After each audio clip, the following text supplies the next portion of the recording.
Hello friend, Radhe Radhe, जय श्री कृष्णा। आज मैं आपको कुंडली के एक खास दोष के बारे में बताने जा रही हूँ, जिसको ग्रहण दोष के नाम से जाना जाता है। कुंडली में ये दोष लगता है और समस्याएं भी थोड़ी सी पैदा करता है जीवन में। इसके लिए कुंडली को आप आसानी से देख सकते हैं। आप आसानी से देख पाएंगे यदि कंप्यूटर से कुंडली डाउनलोड कर रखी है। आप अपने उसमें देखेंगे कि लग्न जो कुंडली होती है उसी में ही देखना है कि जैसे कि इसमें हमने थोड़े से बना रखे हैं सूर्य राहु जिस लग्न में बैठा हुआ है दूसरे भाव में बैठ सकता है, तीसरे में भी, चौथे में भी, पाँचवें में भी, छठे में भी, सातवें में भी, आठवें में, नौवें में, 10वें में, 11वें में, 12वें में सूर्य राहु जो है किसी भी भाव में बैठ जाए तो सूर्य ग्रहण दोष लगाता है।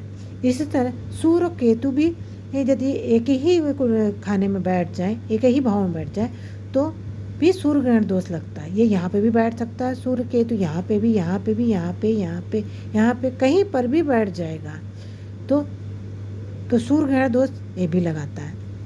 और ये चंद्रमा और केतु भी चंद्र ग्रहण दोष लगाता है, ये भी एक ग्रहण दोष है। ये यहाँ चौथे भाव में दिखाया है हमने।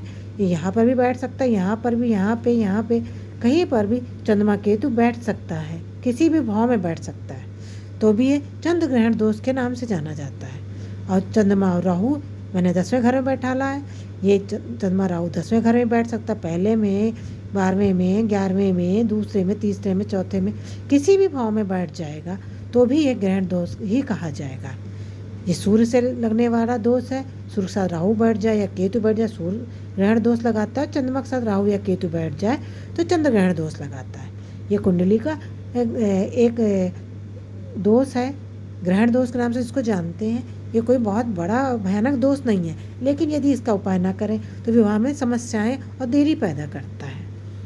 इसके लिए सबसे साधारण सा उपाय है, यदि सूर्य से लग रहा है कुंडली में ग्रहण दोष तो आप सूर्य देवता की पूजा कीजिए, सुबह जल चढ़ाइए डेली सवेरे उठ करके, और विनती कीजिए तो आपके जीवन से ग्रहण दोष समाप्त हो जाए और विवाह समय पर हो जाए। और यदि चंद्रमा से ग्रहण दोष लग रहा किसी भी भाव में तो आप शिव जी की उपासना कीजिए, सोमवार को शिव को जल चढ़ाइए और उनसे विनती कीजिए आपकी कुंडली ग्रहण दोष समाप्त कर दे और विवाह समय से कर दे। सिर्फ इतने ही छोटे से उपाय करके आप आसानी से ग्रहण दोष को, कुंडली में किसी भी भाव में बैठा हो ग्रहण दोष, तो आसानी से शांत हो जाएगा और ठीक हो जाएगा और समय पर विवाह भी हो जाएगा। देखिए एक जातक की कुंडली है, इसमें देखिए दोष लगा हुआ है ग्रहण दोष, लेकिन यहाँ सूर्य केतु बैठा हुआ है दूसरे भाव में। आप खुद देख सकते हैं दूसरे भाव में बैठा हुआ है सूर्य केतु। जैसा हमने ऐसा बताते रहते हैं दूसरे भाव, ये इस भाव को ही दूसरा भाव कहा जाता है।